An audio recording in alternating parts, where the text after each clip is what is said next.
Hello everyone. Today we are going to study the first chapter of Honeydew, the best Christmas present in the world. First of all, let us know the background of the story. This story is written in the backdrop of First World War, which occurred in between 1914 and 1918. More than 3 billion people died in this war. Here the narrator gets a letter written by one of the commanders in the British Army who was at the front, to his wife, where he describes an interesting event in the middle of the war. The British commander Jim Macpherson wrote this letter to his wife, Connie Macpherson. 25 years later, when another world war was inevitable, the narrator finds the letter in an old roll-top desktop and goes to return it to Connie Macpherson, who's now very old and lived in an old age home. She has partially lost her eyesight and does not recognize the narrator and mistakes him as Jim, who had died in the war and never returned. Coincidentally, it was also a Christmas Eve when the narrator came to her. Jim had promised Connie that he would return on next Christmas Eve. So, the narrator's act of bringing the letter back to her became the best Christmas present for her.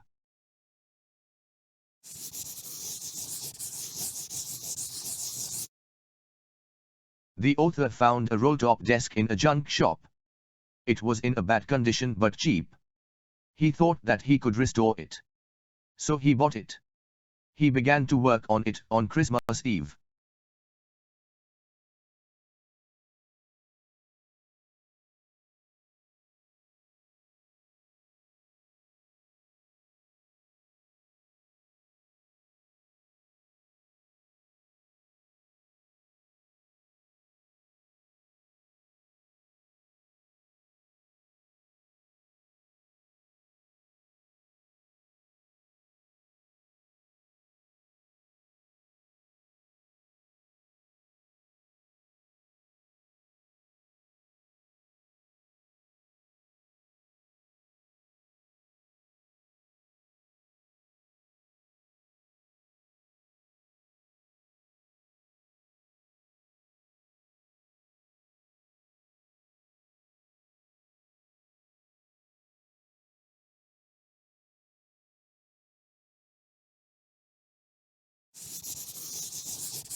He pulled out the drawers. He found that these had been badly damaged by fire and water. The man who sold it had told him that it was very old. It was of 19th century and made of oak. The last drawer had stuck fast. He had to use much force to open it. When it opened, it revealed a secret space.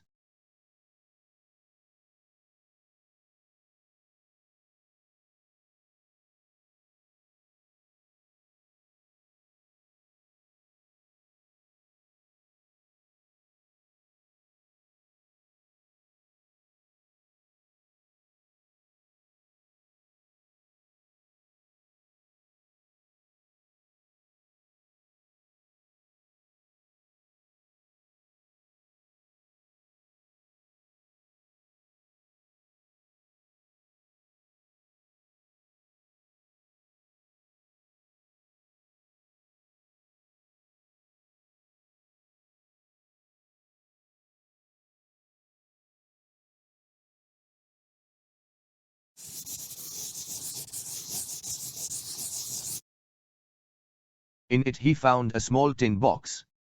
On the top of the box these words were written, Jim's last letter, received 25th January 1915. To be buried with me when the time comes. Inside, there was an envelope with the address, Mrs. Jim Macpherson, 12 Copper Beeches, Bridport.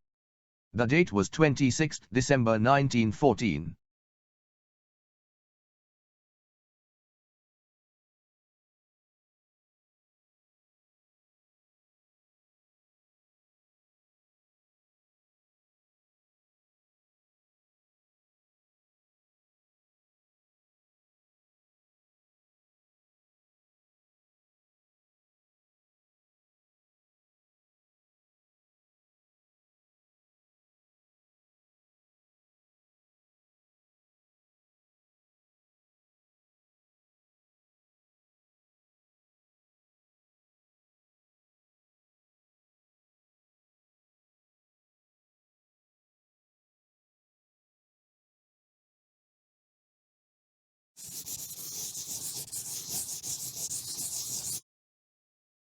The author read the letter.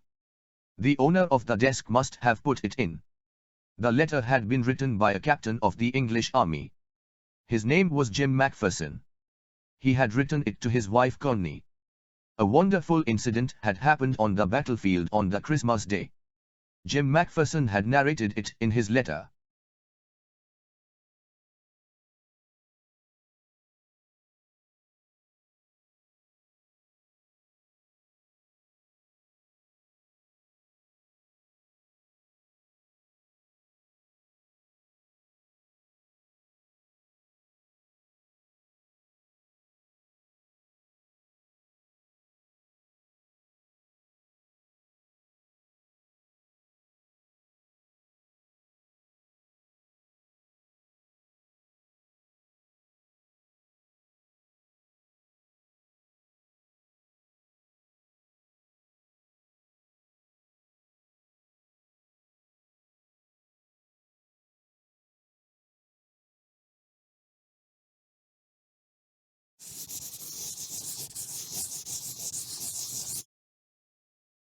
The English and the Germans were at war.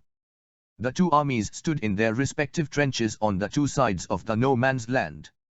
Suddenly Macpherson saw someone waving a white flag from the enemy side. Then he saw many German soldiers calling out to them. They were wishing a happy Christmas to the English soldiers.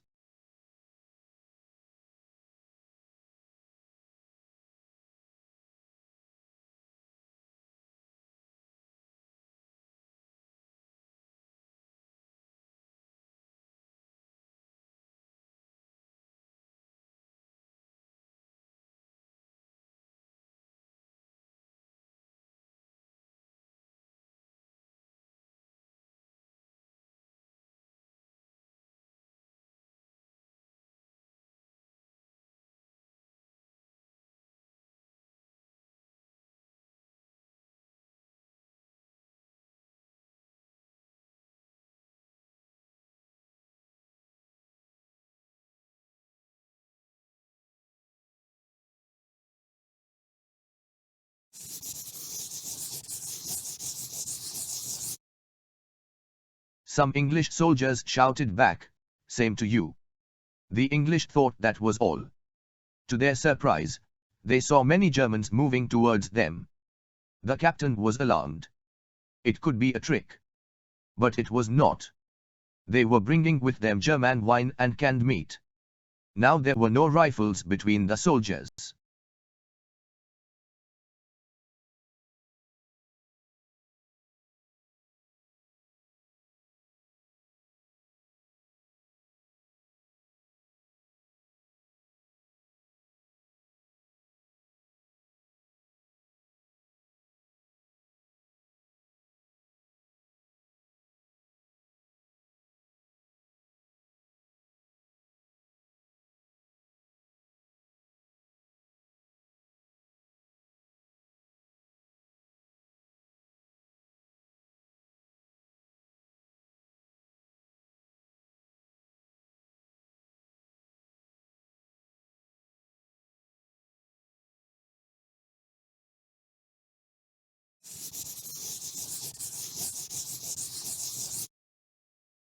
They were hugging one another.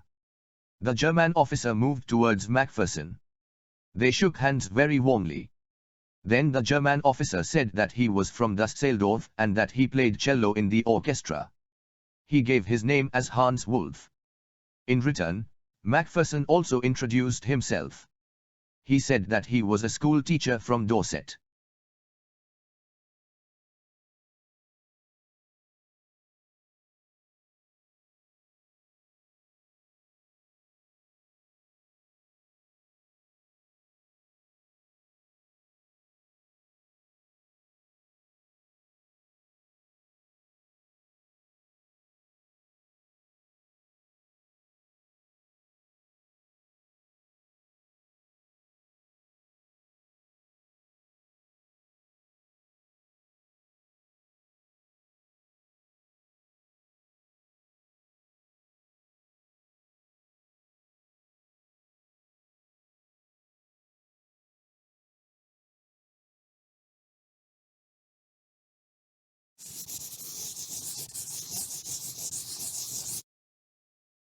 Then a soldier brought out a football.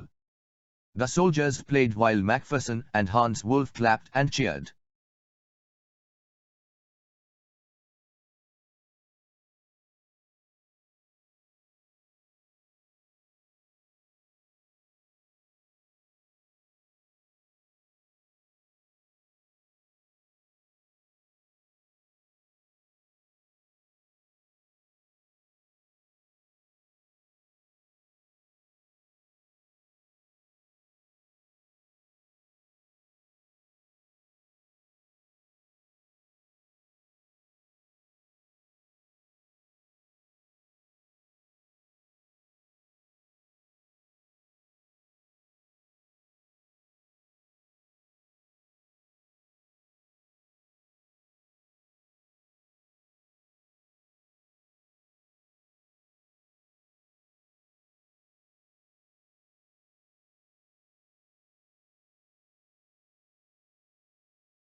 Hans Wolf suggested that the world would be much better if the problems were resolved by a football match instead of war. Jim suggested cricket for the same. Why do you think he suggested cricket?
After the football match, all the drinks and eatables were consumed. Now it was time to part. Hans Wolf saluted Macpherson and walked away slowly and unwillingly. That night the Germans were heard singing a carol. The English soldiers replied with a rousing chorus of another carol. They exchanged carols for a while and then it was all silence. Macpherson wrote in his letter that he would treasure those moments all his life.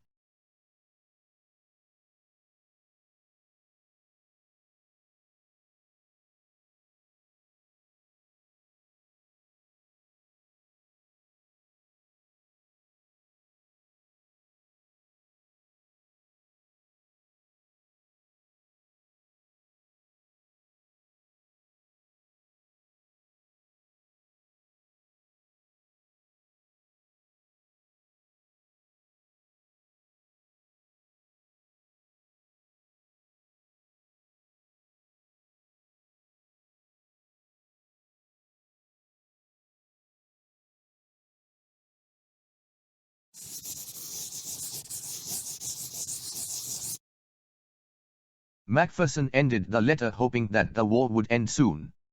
Both armies longed for peace and he was sure they would be together again. Having read the letter, the author put it back in the envelope. He decided to give the letter back to whom it belonged. The address was of Bridport, Dorset. So he drove to that place. The house number 12 turned out to be a burnt-out shell. It was found that Mrs. Macpherson was in the house when it caught fire. The fireman had got her out just in time. She was 101 years old. Now she was in a nursing home.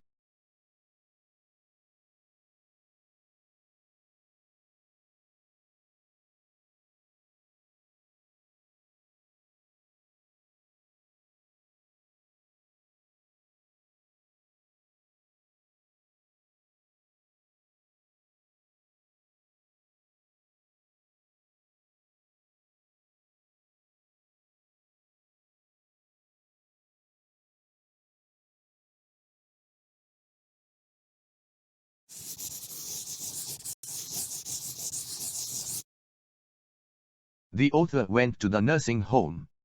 He met the matron. She told the author that Mrs. Macpherson was rather confused that day. They had put her in a conservatory. The author found Mrs. Macpherson sitting in a chair. Naturally, she looked up at the author vacantly.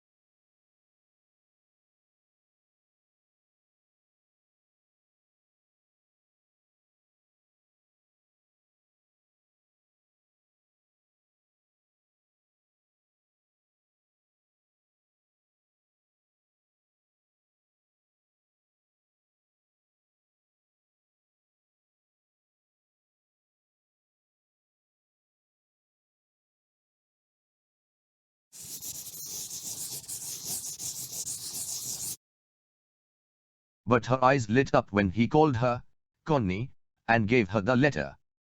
He told her how he had got the letter. But she was not listening to him. She reached out and took his hand.